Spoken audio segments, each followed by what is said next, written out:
2025 കേരള തദ്ദേശ തെരഞ്ഞെടുപ്പ് തീർച്ചയായിട്ടും വളരെ ഇമ്പോർട്ടൻ്റ് ആയിട്ട് നടക്കുന്ന തെരഞ്ഞെടുപ്പാണ്.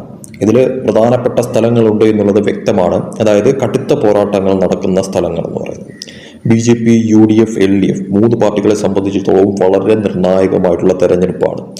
ഈ തെരഞ്ഞെടുപ്പിൽ എന്തായിരിക്കും അന്തിമ റിസൾട്ടായി വരുന്നത് എന്നറിയാനായിട്ടുള്ള ഒരു കാത്തിരിപ്പ് തന്നെയാണ് എല്ലാവരുടെയും.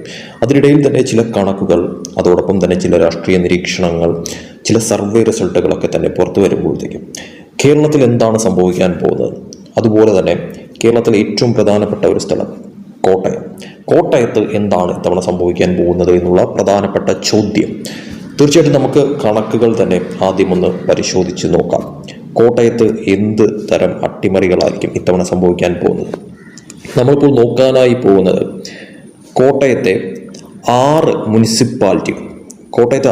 മുനിസിപ്പാലിറ്റികളിൽ ഇത്തവണ എന്താണ് സംഭവിക്കാനായി പോകുന്നത്. ചങ്ങനാശ്ശേരി, ഈരാറ്റുപേട്ട, ഏറ്റുമാനൂർ, കോട്ടയം, പാല, വൈക്കം ഇവിടങ്ങളിലൊക്കെ തന്നെ എന്ത് തരം അട്ടിമറികൾ സംഭവിക്കും?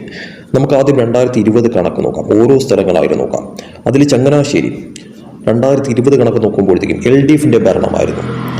14 സീറ്റുകൾ LDF നേടി, UDF 13 സീറ്റുകൾ നേടി, NDA 3 സീറ്റുകൾ നേടി, മറ്റുള്ളവർ 7 സീറ്റുകളാണ് നേടിയത്.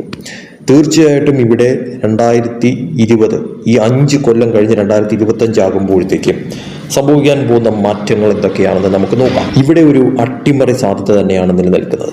എടുത്തു പറയാനായിട്ട് ഇവിടെ ഭരണം മാറുന്ന തരത്തിലുള്ള, അതായത് LDF ഭരണം മാറി അത് UDF ഭരണത്തിലേക്ക് മാറുന്ന തരത്തിലോട്ട് കാര്യങ്ങൾ മാറിയിരിക്കാം. തീർച്ചയായിട്ടും LDFിന് സീറ്റുകൾ കുറയാനായിട്ടുള്ള സാധ്യത കാണുന്നുണ്ട്, UDFിന് സീറ്റുകൾ കൂടാനായിട്ടുള്ള സാധ്യത കാണുന്നുണ്ട്, NDAക്കും സീറ്റുകൾ കൂടാനായിട്ടുള്ള സാധ്യത കാണുന്നുണ്ട്. മറ്റുള്ളവർ അതേഴ്സ് തീർച്ചയായിട്ടും അവരുടെ സീറ്റുകൾ പ്രധാനമാകുമെന്ന കാര്യത്തിൽ സംശയമില്ല. ഇതിൽ LDFിന് ഇത്തവണ ഒരു തിരിച്ചടി സംഭവിക്കാനായിട്ടുള്ള സാധ്യത ചങ്ങനാശ്ശേരിയിൽ കാണുന്നു. ഇനി നേരെ നമുക്ക് ഈരാറ്റുപേട്ടയിലേക്ക് പോകുമ്പോൾ, ഈരാറ്റുപേട്ടയിൽ അവിടെയാണ് ഏറ്റവും വലിയ ട്വിസ്റ്റ് എന്ന് പറയുന്നത്. അവിടെ LDFിന് 6 സീറ്റും UDFിന് 8 സീറ്റും NDAക്ക് 0-ഉം മറ്റുള്ളവർക്ക് 14 സീറ്റുകളാണുള്ളത്. അവിടുത്തെ ഭരണമാണ് നിലവിൽ ഏറ്റവും വലിയ ട്വിസ്റ്റ് എന്ന് പറയുന്നത്. അപ്പോൾ അവിടെ LDFും UDFും എന്ത് തരം അട്ടിമറികൾ ഇത്തവണ നടത്തും? അവിടെ തീർച്ചയായിട്ടും മറ്റുള്ളവർക്ക് കിട്ടിയ 14 സീറ്റുകളായിരുന്നു അവിടുത്തെ ഭരണം എന്ന് പറയുന്നത് 2020.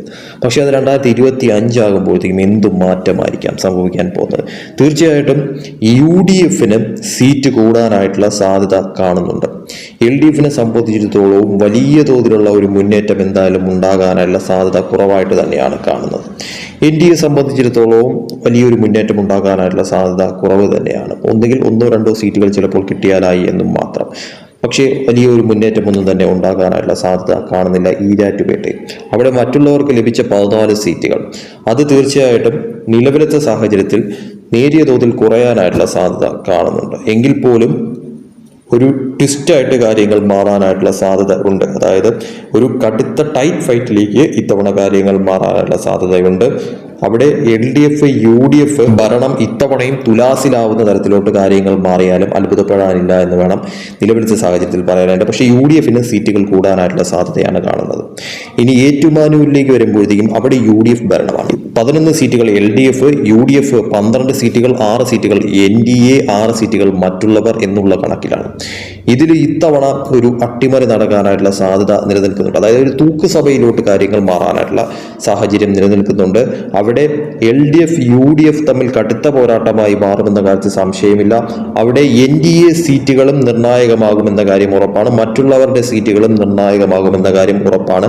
അതായത് ഒരു 50-50 ചാൻസ് LDFിനും UDFിനും നിലനിൽക്കുന്ന തരത്തിലോട്ട് കാര്യങ്ങൾ മാറുന്നു. പ്രവചനാതീതമായി കാര്യങ്ങൾ മാറുകയാണ് എന്ന കാര്യത്തിൽ സംശയമില്ല. ഏറ്റുമാനൂരിൽ എന്ന് എടുത്തു പറയണം. ഇനി കോട്ടയത്തിലേക്ക് വരുമ്പോഴത്തേക്കാണ് ഏറ്റവും വലിയ ട്വിസ്റ്റ് എന്ന് പറയുന്നത്. കോട്ടയത്തിൽ LDFിന് 21 സീറ്റ്, UDFിന് 21 സീറ്റ്, NDAക്ക് 8 സീറ്റ്, അതോടൊപ്പം തന്നെ 2 സീറ്റ് മറ്റുള്ളവർ എന്നുള്ള കണക്കിലാണ് നിലവിൽ നിൽക്കുന്നത്.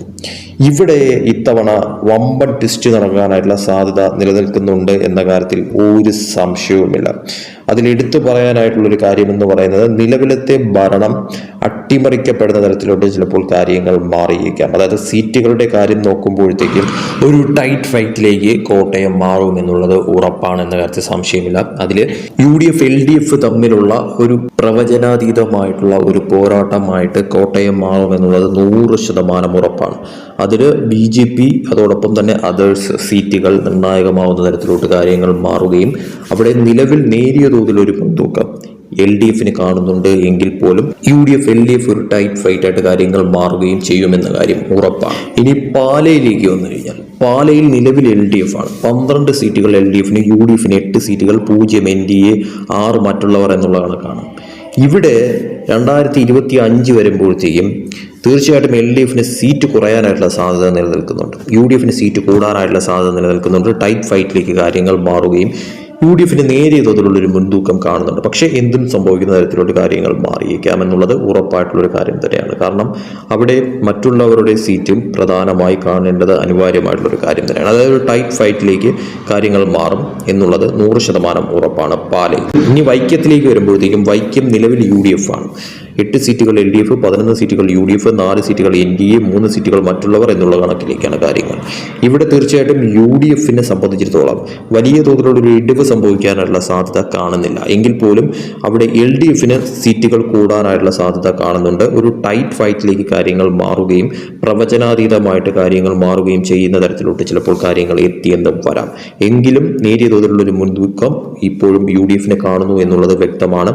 അവിടെ തീർച്ചയായിട്ടും NDA സീറ്റുകൾ, അതേഴ്സ് സീറ്റുകൾ എന്നുള്ളത് തീർച്ചയായിട്ടും ഇമ്പോർട്ടൻ്റ് ആയിട്ട് കാണേണ്ട ഒരു കാര്യം തന്നെയാണെന്ന കാര്യത്തിൽ സംശയമില്ല. അങ്ങനെ മൊത്തത്തിൽ നോക്കുമ്പോഴത്തേക്കും ചങ്ങനാശ്ശേരി, ഈരാറ്റുപേട്ട, ഏറ്റുമാനൂർ, കോട്ടയം, പാല, വൈക്കം ഇവിടങ്ങളിലൊക്കെ തന്നെയും വളരെ വലിയ തോതിലുള്ള ഒരു ടൈറ്റ് ഫൈറ്റ് എന്തായാലും 2025 തെരഞ്ഞെടുപ്പിൽ ഉണ്ടാകുമെന്നുള്ള കാര്യത്തിൽ ഒരു സംശയവുമില്ല.